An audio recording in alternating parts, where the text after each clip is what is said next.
If you've ever measured a low value resistor and the reading seemed a bit off, your multimeter might be unintentionally misleading you. Even your test leads can throw off the result at very low resistances. And today I'll show you why that sometimes happens and how to fix it. In this video, we're looking at the difference between 2-wire and 4-wire resistance measurements. I'll demonstrate how to make a 4-wire measurement with a bench multimeter like this one, and also how you can get similar results with a power supply and multimeter. Let's get started. Now, before we compare the two methods, we need to understand how a multimeter measures resistance, because that is the key to everything here. It doesn't just measure resistance directly. Instead, it's applying a current and measuring the voltage across the device under test, in this case, a resistor. And we know from Ohm's law that resistance is just voltage divided by current. And so, for example, if we were to supply 5 amps and then measure 2 volts across a resistor, the resistance value would be 0.4 ohms. And that actually works well most of the time until resistance gets very small, because then even tiny amounts of extra resistance start to throw off the accuracy of that calculation. So what goes wrong? In a standard 2-wire measurement, the same leads do everything. They carry the current and they measure the voltage. And that sounds fine and often is, but there's a problem. Your test leads, connectors, contact points all have resistance. And those leads are effectively in series with the device that you're measuring. So the meter measures the voltage drop across everything in that path, which means you're measuring your device plus your leads. Contact resistance can also change depending on the amount of contact pressure between your probes and the device. Things like dirt, oxidization, and even slight movement. This is why readings often seem to jump around. At higher resistances, this isn't as big of a deal, but at low values, it becomes a major problem. If your leads have, say, a resistance of 0.2 ohms, and your device resistance is also 0.2 ohms, you might read 0.4 ohms with your multimeter.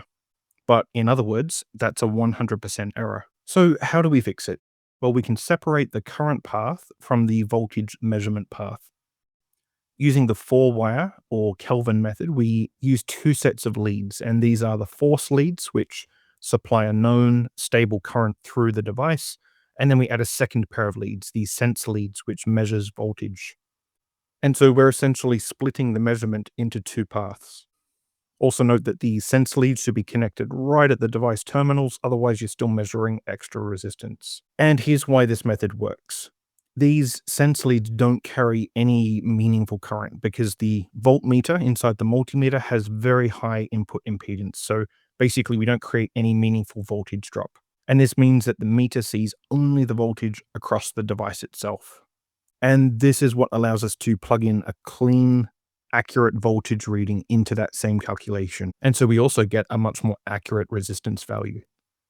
Current flows through one path, voltage is measured in another, and they don't interfere. On bench multimeters like this one, you'll often see dedicated force and sense terminals for this very reason. Now, let's more clearly demonstrate all of this in action. Here I have a short length of nichrome resistor wire. I'll start with this multimeter and use some standard probes just to measure the resistance across a random section of the wire. And the first thing that's apparent is that the reading isn't stable. Any movement or slight change to contact pressure really has an impact on the reading we're getting, especially at low resistance values like this.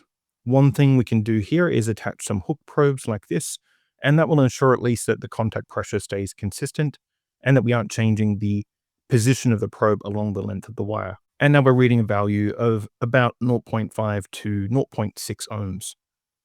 Now, if we just measure the leads, in this case, I get about 0.1 ohms, and that's again not the resistor, that's just your leads. So when we're measuring the resistor, we're measuring both of these combined.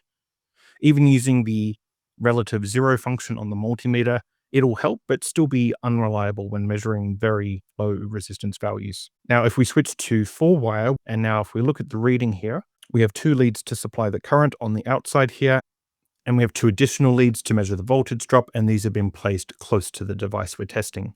And now if we look at the reading, it's stable, and we're getting 0.304 ohms.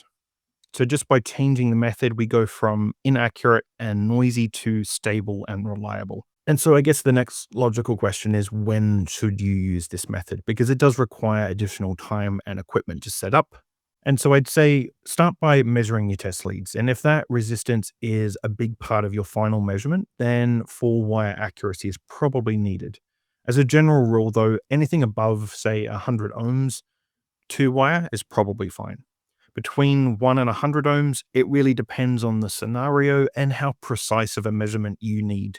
Below 1 ohm, though, really you should be leaning towards the four wire method if you need an accurate resistance measurement. And so the takeaway there is that in precision work, it's absolutely essential.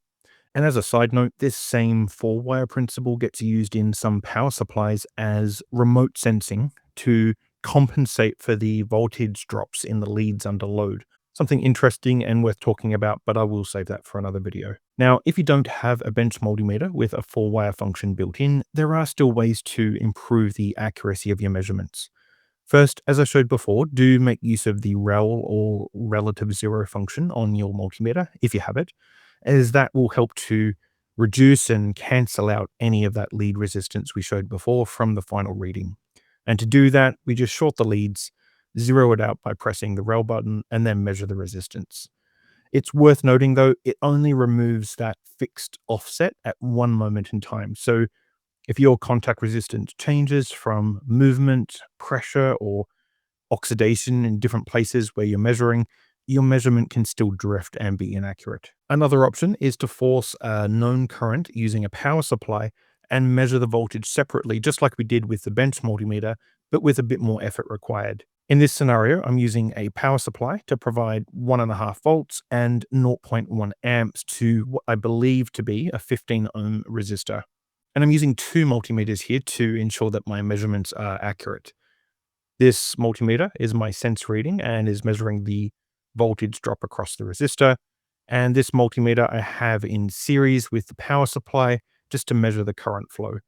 Depending on the accuracy of your power supply, that might be needed just to fine tune the current flow and be confident that you're measuring your current value correctly. Here we have 1.511 volts and 0.101 amps. And so applying Ohm's law again, we can determine that the resistor value is 14.96 ohms. And again, remember to keep connections clean and solid.